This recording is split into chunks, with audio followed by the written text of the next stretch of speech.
ನಮಸ್ಕಾರ ವೀಕ್ಷಕರೇ, lab doctor ಚಾನಲ್ಗೆ ಸ್ವಾಗತ. If you new to the ಚಾನಲನ್ನು ಪ್ಲೀಸ್ ಲೈಕ್ ಮಾಡಿ, ಶೇರ್ ಮಾಡಿ ಮತ್ತು ಸಬ್ಸ್ಕ್ರೈಬ್ ಮಾಡಿ.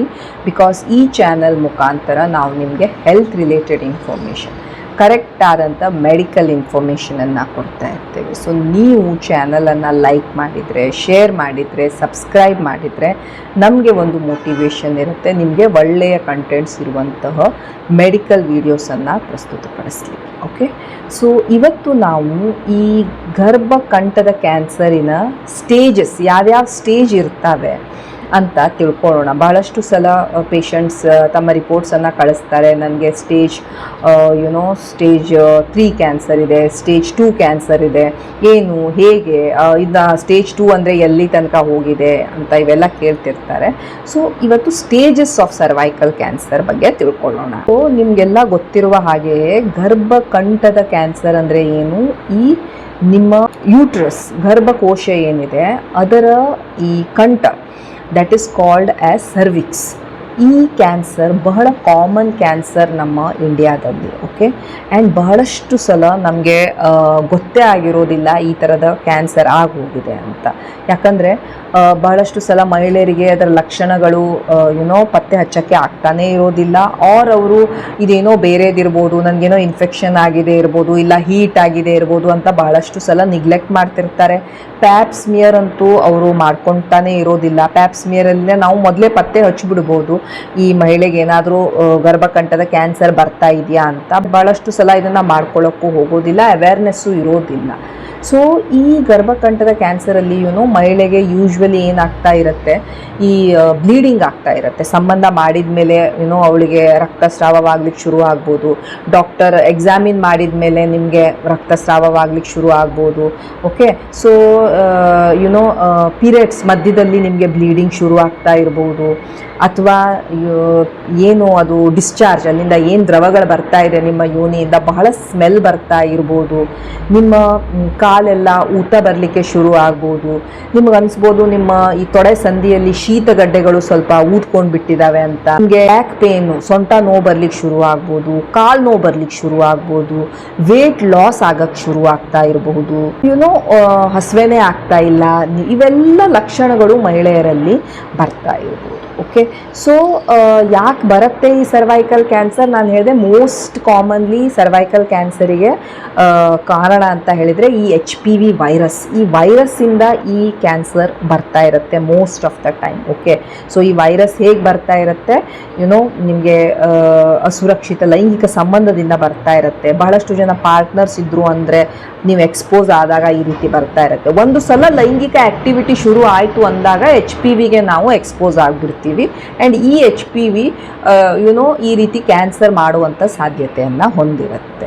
ಸೊ ಆದ್ದರಿಂದ ಈ HPV ಲಸಿಕೆಯನ್ನು ನೀವು ಲೈಂಗಿಕವಾಗಿ ಸಕ್ರಿಯವಾಗೋಕ್ಕಿಂತ ಮೊದಲೇ ಅದನ್ನು ಹಾಕ್ಸ್ಕೊಳ್ಳಿ ಅಂತ ನಾವು ಹೇಳ್ತಾ ಇರ್ತೇವೆ. At the age of 9 to 14 years, ಗಂಡು ಮಕ್ಕಳಲ್ಲೂ ಹೌದು, ಹೆಣ್ಮಕ್ಳಲ್ಲೂ ಹೌದು, ಇಬ್ಬರಲ್ಲೂ ನಾವು ಈ ವಯಸ್ಸಲ್ಲಿ ಇದನ್ನು ಹಾಕ್ಬೋದು. ಸೊ ಈಗ ಈ ಗರ್ಭಕಂಠದ ಕ್ಯಾನ್ಸರ್ ಬಂತು ಅಂದಾಗ ಇದನ್ನು ನಾವು ಎಷ್ಟು ಸ್ಟೇಜಲ್ಲಿ ಡಿವೈಡ್ ಮಾಡ್ತಾ ಇರ್ತೇವೆ. ಫಸ್ಟ್ ಅಂದರೆ ಸ್ಟೇಜ್ 0 ಅಂದರೆ ಕಾರ್ಸಿನೋಮಾ ಇನ್ ಸಿಟು. ಈ ಕ್ಯಾನ್ಸರ್ ಏನಿದೆ ನಿಮ್ಮ ಈ ಗರ್ಭಕಂಠವನ್ನು ಬಿಟ್ಟು, ಅಥವಾ ನಿಮ್ಮ ಗರ್ಭಕಂಠದ ಈ ಲೈನಿಂಗ್ ಏನಿದೆ ಅದನ್ನು ಬಿಟ್ಟು ಅದು ಹೊರಗೆ ಹೋಗ್ತಾನೆ ಇಲ್ಲ. ಬರೀ ಆ ಲೈನಿಂಗಲ್ಲೇ ಅದು ಲಿಮಿಟ್ ಆಗಿಬಿಟ್ಟಿದೆ.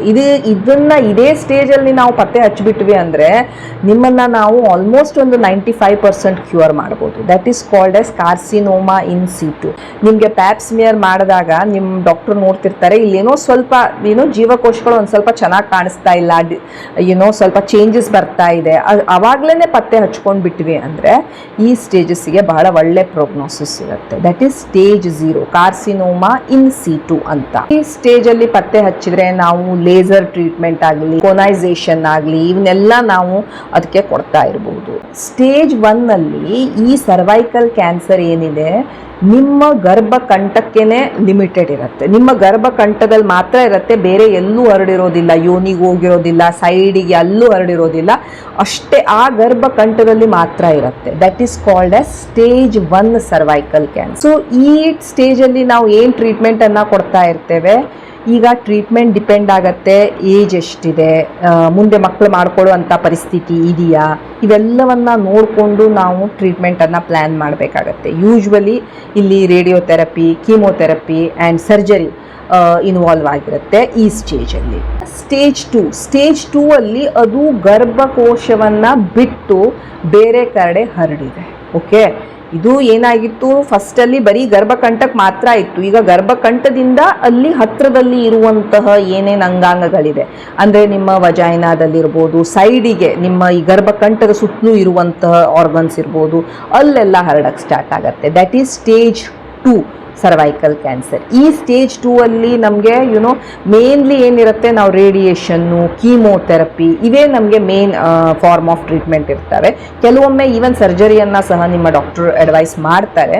ಬಟ್ ಈ ಸ್ಟೇಜ್ 2 ಅಲ್ಲಿ ಈ ಕ್ಯಾನ್ಸರ್ ಏನಿದೆ ಗರ್ಭಕಂಠವನ್ನು ಬಿಟ್ಟು ಬೇರೆ ಕಡೆ ಸ್ಪ್ರೆಡ್ ಆಗೋಕ್ಕೆ ಶುರುವಾಗ್ತಾ ಇರುತ್ತೆ. ಸ್ಟೇಜ್ 3 ಅಲ್ಲಿ ಅದು ಸರೌಂಡಿಂಗ್ ಏರಿಯಾಸಲ್ಲಿ ಇನ್ನೂ ಹೆಚ್ಚಿಗೆ ಸ್ಪ್ರೆಡ್ ಆಗೋಕ್ಕೆ ಶುರುವಾಗುತ್ತೆ. ಅಂದರೆ ಅಲ್ಲಿರುವಂಥ ಶೀತಗಡ್ಡೆಗಳು, ಅಲ್ಲಿರುವಂತಹ ಈ ಯೋನಿಯ ಕೆಳಭಾಗದ ತನಕ ಬಂದ್ಬಿಡ್ಬೋದು, ಅಲ್ಲಿರುವಂತಹ ಈ ಕಿಡ್ನಿ ಅವುಗಳನ್ನೆಲ್ಲ ಇದು ಹರಡ್ಕೊಳ್ಳಿಕ್ಕೆ ಶುರು ಮಾಡ್ತಾ ಇರ್ಬೋದು. ಸೊ ಸ್ಟೇಜ್ 3 ಅಂದರೆ ಇದು ಸರೌಂಡಿಂಗ್ ಏರಿಯಾ ಅಂತೂ ಸ್ಪ್ರೆಡ್ ಆಗಿದೆ, ಬಟ್ ಬಹಳ ಸ್ಪ್ರೆಡ್ ಆಗಿದೆ. ಸ್ಟೇಜ್ 2ಕ್ಕಿಂತ ಹೆಚ್ಚಿಗೆ ಏರಿಯಾ ಅನ್ನೋದು ಇನ್ವಾಲ್ವ್ ಮಾಡೋಕ್ಕೆ ಶುರು ಮಾಡ್ಕೊಂಡಿದೆ. ಸೊ ಇದು ಸ್ಟೇಜ್ 3 ಕ್ಯಾನ್ಸರ್. ಇಲ್ಲಿ ಮೇನ್ಲಿ ಏನು ಟ್ರೀಟ್ಮೆಂಟ್ ಇರುತ್ತೆ, ರೇಡಿಯೇಷನ್ನು ಮತ್ತು ಕೀಮೋಥೆರಪಿ ಇರುತ್ತೆ. ಯಾಕಂದರೆ ಸರ್ಜರಿ ಎಲ್ಲ ಮಾಡಿ ನಾವು ಅಷ್ಟೆಲ್ಲಾನು ತೆಗಿಯೋಕ್ಕಾಗ್ತಾ ಇರೋದಿಲ್ಲ.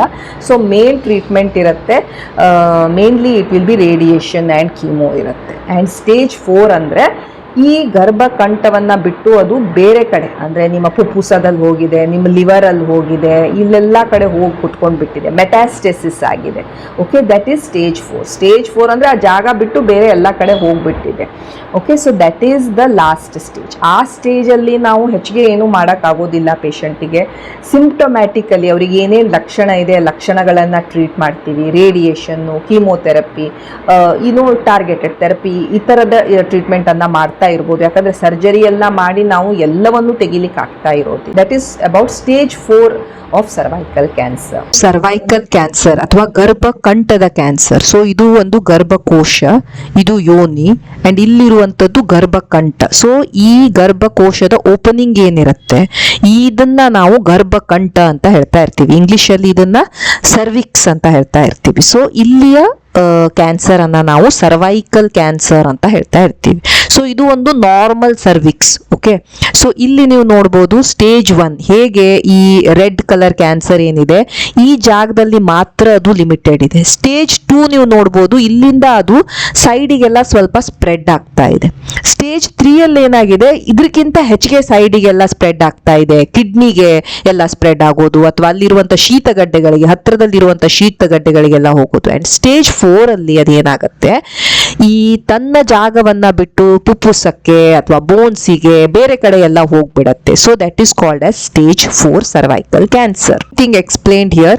ಇದು ಒಂದು ನಾರ್ಮಲ್ ಸರ್ವಿಕ್ಸ್, ಇದು ಗರ್ಭಕೋಶ, ಇದು ಸರ್ವಿಕ್ಸ್ ಅಥವಾ ಗರ್ಭಕಂಠ, ಅಂಡ್ ಇದು ಯೋನಿ. ಓಕೆ, ಸೊ ಇಲ್ಲಿ ನೀವು ನೋಡ್ಬೋದು ಹೇಗೆ ಒಂದು ಕ್ಯಾನ್ಸರ್ ಇಲ್ಲೇ ಇರುತ್ತೆ. ಅದು ಬೆಳ್ಕೊಳ್ತಾ ಫಸ್ಟ್ ಇಲ್ಲಿ ದೊಡ್ಡದಾಗತ್ತೆ, ಆಮೇಲೆ ಇಲ್ಲೇ ಹರಡಕ್ ಶುರು ಆಗತ್ತೆ, ಆಮೇಲೆ ಈ ಜಾಗವನ್ನ ಬಿಟ್ಟು ಅದು ಬೇರೆ ಕಡೆನೂ ಹರಡ್ಕೊಳ್ಳಿಕ್ಕೆ ಶುರು ಆಗುತ್ತೆ. ಸೊ ನೀವು ನೋಡ್ಬೋದು ಇಲ್ಲೆಲ್ಲ ಅದು ಹರಡ್ತಾ ಇದ್ದಾಗ ಯೋನಿಯಿಂದ ಬ್ಲೀಡಿಂಗ್ ಆಗ್ಲಿಕ್ಕೆ ಸ್ಟಾರ್ಟ್ ಆಗೋದು, ಯೋನಿಯಿಂದ ಈ ಬ್ರೌನ್ ತರ ಡಿಸ್ಚಾರ್ಜ್ ಆಗೋದು, ಈ ಪೀರಿಯಡ್ಸ್ ನಿಂತ ಮೇಲೂ ಅದು ಬ್ಲೀಡ್ ಆಗಕ್ ಶುರು ಆಗೋದು, ಇಲ್ಲಿ ಹುಣ್ಣಾಗೋದು, ಈ ರೀತಿ ಎಲ್ಲ ಲಕ್ಷಣಗಳು ಕಾಣ್ತಾ ಇರ್ತವೆ. ರಿಸ್ಕ್ ಫ್ಯಾಕ್ಟರ್ಸ್ ಏನಿರ್ತವೆ ಈ ಗರ್ಭಕಂಠದ ಕ್ಯಾನ್ಸರ್ಗೆ ಮೇನ್ ಅಂತ ಹೇಳಿದ್ರೆ ಈ HPV ಇನ್ಫೆಕ್ಷನ್. ಇದು ಒಂದು ವೈರಸ್. ಓಕೆ, ಸೊ ಈ ವೈರಸ್ ಹೇಗೆ ಬರುತ್ತೆ, ನಿಮ್ಗೆ ಬಹಳಷ್ಟು ಜನ ಪಾರ್ಟ್ನರ್ಸ್ ಇದ್ದಾರೆ ಅಥವಾ ನಿಮ್ಗೆ ಬೇಗ ಮದುವೆ ಆಗಿದೆ, ನಿಮ್ಮ ಲೈಂಗಿಕ ಕ್ರಿಯೆ ಆಕ್ಟಿವಿಟಿ ಬಹಳ ಬೇಗ ಸ್ಟಾರ್ಟ್ ಆಗ್ಬಿಟ್ಟಿದೆ, ಎಟ್ ಅ ಯಂಗರ್ ಏಜ್ ಅಲ್ಲಿನೇ ನೀವು ಸೆಕ್ಷುವಲಿ ಆಕ್ಟಿವ್ ಇದ್ದೀರಾ, ಲೈಂಗಿಕವಾಗಿ ಸಕ್ರಿಯವಾಗಿದ್ರಿ ಬಹಳ ಯಂಗ್ ಏಜ್ ಇಂದ, ನಿಮ್ಗೆ ಬಹಳಷ್ಟು ಜನ ಪಾರ್ಟ್ನರ್ಸ್ ಇದ್ದಾರೆ, ಆವಾಗ ನಿಮ್ಗೆ ಈ HPV ಬರುವಂತ ಸಾಧ್ಯತೆ ಇರುತ್ತೆ. ನಿಮ್ಮ ಈ ಹೈಜೀನ್ ಏನಿದೆ ಅದು ಅಷ್ಟು ಕ್ಲೀನ್ ಆಗಿಲ್ಲ, ಅಥವಾ ಸ್ಮೋಕ್ ಮಾಡ್ತಾ ಇದ್ದೀರಾ, ನಿಮ್ಗೆ ಬಹಳಷ್ಟು ಜನ ಮಕ್ಕಳಾಗಿದ್ದಾರೆ ಅಂದ್ರೆ ನೀವು ಮಲ್ಟಿಪಲ್ ಟೈಮ್ಸ್ ಲೈಂಗಿಕ ಕ್ರಿಯೆಗೆ ಎಕ್ಸ್ಪೋಸ್ ಆಗಿದ್ದೀರಾ, ಅಥವಾ ನಿಮ್ಮ ಇಮ್ಯುನಿಟಿ ಕಡಿಮೆ ಇದೆ, ಇವೆಲ್ಲ ಇಲ್ಲದ್ರಿಂದ ಈ ಸರ್ವೈಕಲ್ ಕ್ಯಾನ್ಸರ್ ಬರಬಹುದು. ನಿಮಗೆ ಹೇಳಿದೆ ಸರ್ವೈಕಲ್ ಕ್ಯಾನ್ಸರ್ ಇಂದ ಲಕ್ಷಣಗಳೇನಿರ್ತವೆ, ಯೋನಿಯಿಂದ ಬ್ಲೀಡ್ ಆಗೋದು. ಯಾಕಂದ್ರೆ ಇಲ್ಲಿ ಸರ್ವಿಕ್ಸ್ ಹತ್ರನೇ ಈ ಕ್ಯಾನ್ಸರ್ ಇರೋದ್ರಿಂದ ಯೋನಿಯಿಂದ ಬ್ಲೀಡ್ ಆಗ್ತಾ ಇರಬಹುದು. ಅಥವಾ ಡಾಕ್ಟರ್ ನಿಮ್ಮನ್ನ ಪರೀಕ್ಷೆ ಮಾಡಿದ್ರು, ಪೆಲ್ವಿಕ್ ಎಕ್ಸಾಮಿನೇಷನ್ ಮಾಡಿದ್ರು, ಅಥವಾ ನೀವು ಸಂಬಂಧ ಮಾಡಿದ್ರಿ, ಆವಾಗ ಅಲ್ಲಿಂದ ಬ್ಲೀಡ್ ಆಗ್ತಾ ಇರಬಹುದು. ನಿಮ್ಮ ಯೋನಿಯಿಂದ ಏನು ಈ ದ್ರವಗಳು ಬರ್ತಾ ಇದೆ, ಡಿಸ್ಚಾರ್ಜ್ ಬರ್ತಾ ಇದೆ, ಅದು ತುಂಬಾ ಸ್ಮೆಲ್ ಬರ್ತಾ ಇದೆ. ನಿಮ್ಗೆ ಸೊಂಟ ನೋವು ಬರೋದು, ಕಾಲ್ ನೋವು ಬರೋದು, ಕಾಲ್ ಊತ ಬರ್ತಾ ಇರೋದು, ಊಟ ಸೇರದೆ ಇರೋದು, ವೇಟ್ ಲಾಸ್ ಆಗೋದು, ಇವೆಲ್ಲವೂ ಇದರ ಲಕ್ಷಣಗಳು ಇರಬಹುದು. ಸೊ ಇದು stage 1 cancer. So stage 1 cancer ಅಲ್ಲಿ ನೋಡಿ, ನಾವು ಆದಷ್ಟು ಬೇಗ ಪತ್ತೆ ಹಚ್ಚಿದ್ವಿ ಅಥವಾ ಕಾರ್ಸಿನೋಮಾ ಇನ್ ಸಿಟು ಇಲ್ಲೇ ಪತ್ತೆ ಹಚ್ಚಿದ್ವಿ ಅಂದಾಗ ನೀವು ಒಂದು 5 years ಬದುಕುವಂತಹ ಸಾಧ್ಯತೆ ಆಲ್ಮೋಸ್ಟ್ 90% ಇರುತ್ತೆ. ಅದೇ ಸ್ಟೇಜ್ 2 ಅದು ಅಲ್ಲಿಯೇ ಹರಡಲಿಕ್ಕೆ ಸ್ಟಾರ್ಟ್ ಆಯ್ತು ಅಂದಾಗ ಈ 5 ವರ್ಷ ಬದುಕುವಂತಹ ಸರ್ವೈವಲ್ ರೇಟ್ ಏನಿರುತ್ತೆ ಅದು 60 to 70% ಬರುತ್ತೆ. ಅದೇ ಸ್ಟೇಜ್ 3 ಇಲ್ಲಿರುವಂತ ಶೀತಗಡ್ಡೆಗಳಿಗೆ, ಸೈಡ್ ಅಲ್ಲಿರುವಂತಹ ಅಂಗಾಂಗಗಳಿಗೆಲ್ಲ ಹೋದಾಗ ಈ ಬದುಕುಳಿಯುವಂತಹ ಈ ಸರ್ವೈವಲ್ ರೇಟ್ ಏನಿರುತ್ತೆ ಅದು ಅಪ್ ಟು 50% ಬರುತ್ತೆ. ಅಂಡ್ ಸ್ಟೇಜ್ 4 ಅದು ಬೇರೆ ಕಡೆ ಎಲ್ಲ ಹೋಗಿತ್ತು ಅಂದಾಗ ಅದು ಸರ್ವೈವಲ್ ರೇಟ್ ಏನಿರುತ್ತೆ ಬರೀ ಒಂದು 17 to 20% ಇರುತ್ತೆ. ಓಕೆ, ಸೊ 5 years ಬದುಕುಳಿಯುವಂತ ಸಾಧ್ಯತೆ ಒಂದು 17ರಿಂದ 20% ಉಳಿಯುತ್ತೆ. ಇದು ಕಾರ್ಸಿನೋಮಾ ಇನ್ ಸಿಟು ಅಥವಾ ಸ್ಟೇಜ್ 0. ಸ್ಟೇಜ್ 0 ಅಂತ ಹೇಳಿದ್ರೆ ಏನು, ಇಲ್ಲಿ ನೀವು ನೋಡ್ಬೋದು ನಾರ್ಮಲ್ ಇಲ್ಲಿಯ ಜೀವಕೋಶಗಳು ಸರ್ವಿಕ್ಸ್ ಇಂದು ಹೇಗೆ ಇಲ್ಲಿ ಕ್ಯಾನ್ಸರ್ ಜೀವಕೋಶಗಳು ಬರ್ಲಿಕ್ಕೆ ಶುರು ಆಗಿದಾವೆ ಅಂಡ್ ಹೇಗೆ ಇಲ್ಲಿ ಇದು ಈ ಬಾರ್ಡರ್ ಅಥವಾ ಈ ಬೌಂಡ್ರಿಯನ್ನ ಬಿಟ್ಟು ಹೊರಗೆ ಹೋಗ್ತಾ ಇದೆ. ಸ್ಟೇಜ್ 0ದಲ್ಲಿ ಅದು ಬೌಂಡ್ರಿಯನ್ನ ಬಿಟ್ಟಿರೋದಿಲ್ಲ. ಓಕೆ, ಇಲ್ಲಿ ಇವೇನು ಕ್ಯಾನ್ಸರ್ ಸೆಲ್ಸ್ ಇರ್ತವೆ ಈ ಗರ್ಭಕಂಠಕ್ಕೆ ಮಾತ್ರ ಲಿಮಿಟ್ ಆಗಿರ್ತವೆ, ಅವು ಇಲ್ಲಿಂದ ಹೊರಗಡೆ ಹೋಗ್ತಾನೆ ಇರೋದಿಲ್ಲ. ನಾವು ಯಾವಾಗ ಈ ಪ್ಯಾಪ್ಸ್ಮಿಯರ್ ಎಕ್ಸೆಟ್ರಾ ಮಾಡ್ತಾ ಇರ್ತೇವೆ ಆವಾಗ ನಮ್ಗೆ ಈ ಮ್ಯಾಲಿಗ್ನೆಂಟ್ ಈ ಕ್ಯಾನ್ಸರ್ ಜೀವಕೋಶಗಳನ್ನ ನಾವು ಪತ್ತೆ ಹಚ್ಚಬಹುದು. ಅಂಡ್ ಇದು ಇತ್ತು ಅಂದಾಗ ಇಮಿಡಿಯೇಟ್ಲಿ ನಾವು ನಿಮ್ಗೆ ಅದರ ಮುಂದಿನ ಇನ್ವೆಸ್ಟಿಗೇಷನ್ ಅನ್ನ ಮಾಡಿದಾಗ ಇದೇನಾದ್ರೂ ಸ್ಟೇಜ್ 0ದಲ್ಲೇ ಇತ್ತು ಅಂದಾಗ ನಾವು ಇದಕ್ಕೆ ಆಲ್ಮೋಸ್ಟ್ 90 to 95% ಕ್ಯೂರ್ ಅನ್ನ ಮಾಡಬಹುದು. ಸೊ ಐದರ್ ಕೋನೈಸೇಷನ್, ಕೋನ್ ಬಯೋಪ್ಸಿನೋ, ಲೇಸರ್ ಸರ್ಜರಿನೋ ಅಥವಾ ಲೂಪ್ ಎಲೆಕ್ಟ್ರೋ ಸರ್ಜಿಕಲ್ ಎಕ್ಸಿಷನ್ ಪ್ರೊಸೀಜರ್ ಅಂತ ಇರ್ತೀವಿ, ಇವನ್ನೆಲ್ಲ ಮಾಡಿ ನಾವು ನಿಮ್ಗೆ ಸರ್ವೈವಲ್ ರೇಟ್, ನೀವು ಒಂದು 5 ವರ್ಷ ಬದುಕುಳಿಯುವಂತ ಸಾಧ್ಯತೆ ಏನಿದೆ ಒಂದು 90ರಿಂದ 95% ತನಕ ಮಾಡಬಹುದು, ಪ್ರೊವೈಡೆಡ್ ಈ ಜೀವಕೋಶಗಳು, ಈ ಕ್ಯಾನ್ಸರ್ ಜೀವಕೋಶಗಳು ಸರ್ವಿಕ್ಸ್ ಅನ್ನ ಬಿಟ್ಟು ಹೋಗಿಲ್ಲ. ಸ್ಟೇಜ್ 1 ನಾನು ಹೇಳಿದೆ ಇಲ್ಲೇನಾಗಿದೆ, ಸರ್ವಿಕ್ಸ್ ಅಲ್ಲೇ ಇದೆ, ಆ ಜೀವಕೋಶಗಳು ಬೌಂಡ್ರಿಯನ್ನ ಬಿಟ್ಟಿದ್ದಾವೆ ಬಟ್ ಸರ್ವಿಕ್ಸ್ ಅನ್ನ ಬಿಟ್ಟು ಹೋಗಿಲ್ಲ, ಅದು ಸರ್ವಿಕ್ಸಿಗೆ ಅಷ್ಟೇ ಲಿಮಿಟೆಡ್ ಆಗಿದೆ. ಓಕೆ, ಸೊ ಇದು ಅಲ್ಲಿ ಹತ್ರ ಇರುವಂತ ಶೀತಗಡ್ಡೆಗಳಿರ್ಬೋದು ಅಥವಾ ಅಲ್ಲಿ ಹತ್ರದಲ್ಲಿರುವಂತ ಅಂಗಾಂಗಗಳು ಎಲ್ಲೂ ಹರಡಿಲ್ಲ. That is stage 1. ಸ್ಟೇಜ್ 2 ಇಲ್ಲೇನಾಗಿದೆ, ಗರ್ಭ ಕಂಠವನ್ನ ಬಿಟ್ಟು ಇದು ಬೇರೆ ಕಡೆಗೆ ಹರಡ್ಲಿಕ್ಕೆ ಶುರು ಆಗಿದೆ. ಓಕೆ, ಅಲ್ಲಿರುವಂತ ಸೈಡ್ ಅಲ್ಲಿರುವಂತ ಪ್ಯಾರಾಮೆಟ್ರಿಯಮೋ ಅಥವಾ ಯೋನಿಯ ಈ ಭಾಗ ಇರ್ಬೋದು, ಇಲ್ಲೆಲ್ಲ ಇದು ಸ್ಪ್ರೆಡ್ ಆಗಕ್ಕೆ ಶುರು ಆಗತ್ತೆ. That is stage 2. ಸ್ಟೇಜ್ 3 ಅಲ್ಲಿ ಏನಾಗತ್ತೆ, ಇದು ಇನ್ನೂ ಹರಡಕ್ ಶುರು ಆಗತ್ತೆ ಬಟ್ ಈ ಜಾಗವನ್ನ ಬಿಟ್ಟು ಬೇರೆ ಕಡೆ ಹೋಗಿರೋದಿಲ್ಲ. ಇದು ಏನಾಗತ್ತೆ, ಈ ಗರ್ಭಕಂಠದ ಸುತ್ತಲೂ ಇರುವಂತ ಶೀತಗಡ್ಡೆಗಳಿರ್ಬೋದು, ಈ ಯುರೇಟರ್ ಅಥವಾ ಕಿಡ್ನಿಗಿರ್ಬೋದು ಅಥವಾ ಅಲ್ಲಿ ಅಲ್ಲಿರುವಂತ ಪ್ಯಾರಾಮೆಟ್ರಿಯಂ ಇರ್ಬೋದು, ಈ ಯೋನಿಯ ಕೆಳಭಾಗ ತನಕ ಬಂದ್ಬಿಡ್ಬೋದು, ಅದು ಅಲ್ಲಲ್ಲೇ ಹೆಚ್ಚಿಗೆ ಸ್ಪ್ರೆಡ್ ಆಗ್ತಾ ಇರುತ್ತೆ. That is stage 3. ಸೊ ಇಲ್ಲಿ ನೋಡ್ಬೋದು ಸ್ಟೇಜ್ 3 ಹೇಗೆ ಇಲ್ಲಿರುವಂತ ಗರ್ಭಕಂಠದ ಕ್ಯಾನ್ಸರ್ ಯೋನಿಯ ಕೆಳಭಾಗಕ್ಕೂ ಬರ್ಲಿಕ್ಕೆ ಸ್ಟಾರ್ಟ್ ಆಗ್ಬಿಟ್ಟಿದೆ. ಅಂಡ್ ಇದು ಸ್ಟೇಜ್ 4. ಸ್ಟೇಜ್ 4 ಅಲ್ಲಿ ಈ ಕ್ಯಾನ್ಸರ್ ಏನಿದೆ ಗರ್ಭಕಂಠವನ್ನ ಬಿಟ್ಟು ನಿಮ್ಮ ಪುಪ್ಪುಸಕ್ಕೆ ಹೋಗ್ಬೋದು, ನಿಮ್ಮ ಲಿವರಿಗೆ ಹೋಗ್ಬೋದು, ಶೀತಗಡ್ಡೆಗಳಿಗೆ ಹೋಗ್ಬೋದು, ಬೇರೆ ಅಂಗಾಂಗಗಳಿಗೆಲ್ಲ ಹೋಗ್ಬಿಡ್ಬೋದು. That is stage 4. ಇಲ್ಲಿ ಬದುಕುಳಿಯುವಂತ ಸಾಧ್ಯತೆ ಏನಿರುತ್ತೆ, 5 years ತನಕ ಬದುಕುಳಿಯುವಂತ ಸಾಧ್ಯತೆ ಒಂದು 15ರಿಂದ 20% ಮಾತ್ರ ಇರುತ್ತೆ. So thank you so much for watching the video. Please like, share and subscribe the channel. Thank you.